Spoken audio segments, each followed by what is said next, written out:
بسم الله الرحمن الرحيم.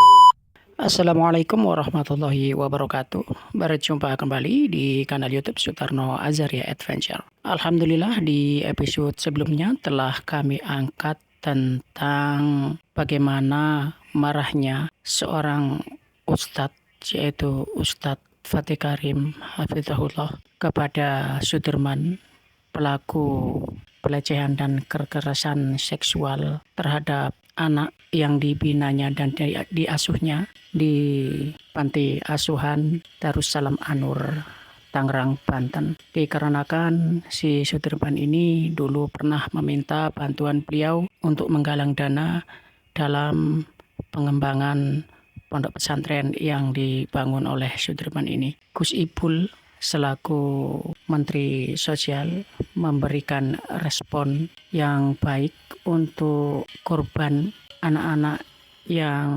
dilakukan tidak semestinya oleh pembina dan pengasuhnya waktu di panti. Berikut videonya kami ambilkan dari kanal YouTube Okezone. Selamat menyimak. Barakallahu fikum. Wassalamualaikum warahmatullahi wabarakatuh.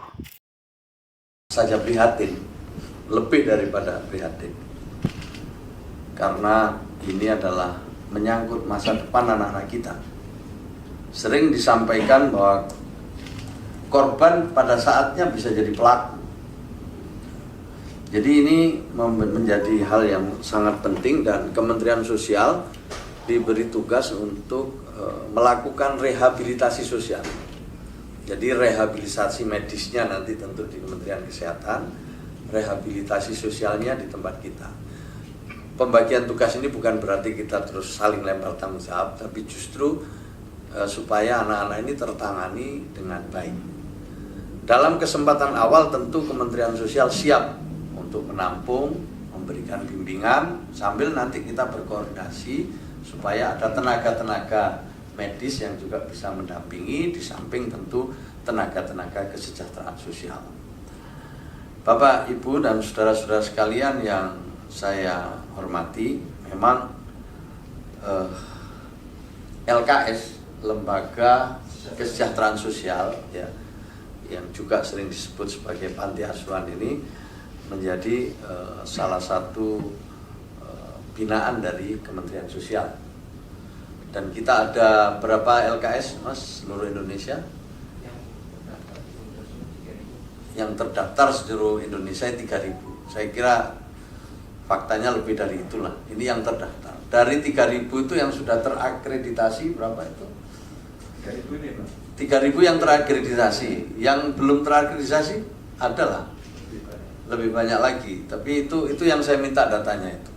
Jadi saya minta data lengkap LKS kita itu berapa. Ini penting, ya. Tadi diminta oleh beliau ini untuk memperbaiki layanan kita ini dan sekaligus melindungi anak-anak kita itu. Ya, salah satu yang harus dilakukan adalah akreditasi. Bagaimana kita bisa membuat LKS ini menjadi governance, tata kelolanya baik. Ibu bapak sekalian yang saya hormati, ada 3 dosa ya yang ditemukan oleh Kementerian Pendidikan yang melakukan survei pada 2 tahun yang lalu. 3 dosa besar di lingkungan pendidikan kita, termasuk tentu lembaga pendidikan formal, non formal, termasuk LKS. 1, soal intoleransi, masih berkembang di lembaga-lembaga pendidikan kita itu intoleransi. Yang kedua, bullying, ya, perundungan. Yang ketiga ini kekerasan seksual. 3 ini menjadi tantangan yang serius buat kita untuk sama-sama mengambil langkah nyata untuk melakukan pencegahan. Nah, maka itu saya sangat bersyukur semalam Ibu Ketua menghubungi saya, dan tentu saya amat sangat senang bisa bertemu dengan Ibu Ketua dan juga Bapak Ibu sekalian. Ini termasuk ada relawan di sini yang pertama-tama tentu kita menyikapi kasus ini, menyikapi kasus yang terakhir ini. Tapi yang kedua, yang lebih penting juga, kita harus melakukan semacam kerja bersama ke depannya ini, supaya kasus-kasus seperti ini bisa kita cegah lebih awal. Itu yang kita perlukan, kita siap. Dan untuk itu, saya ingin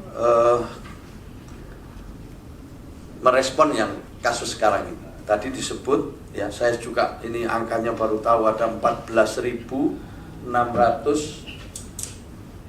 lebih selama 2 tahun terakhir ini kasus. Ini kasusnya macam-macam ya. Lah ya kasus itu, ya korbannya bisa lebih dari itu.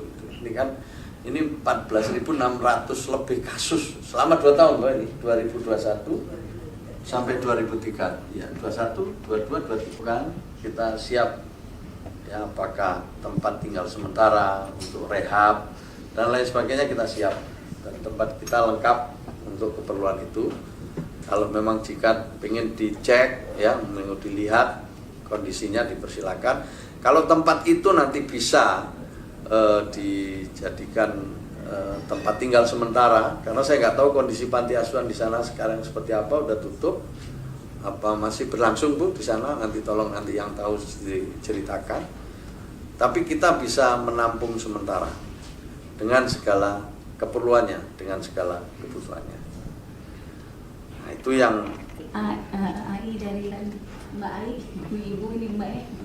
Dia akan bertindak profesional, penuh perhatian, menganggap bahwa ini memang menjadi perhatian publik. Dan sama dengan Ibu tadi, kita berharap pelaku ini dapat hukuman yang setimpal, hukuman yang semestinya.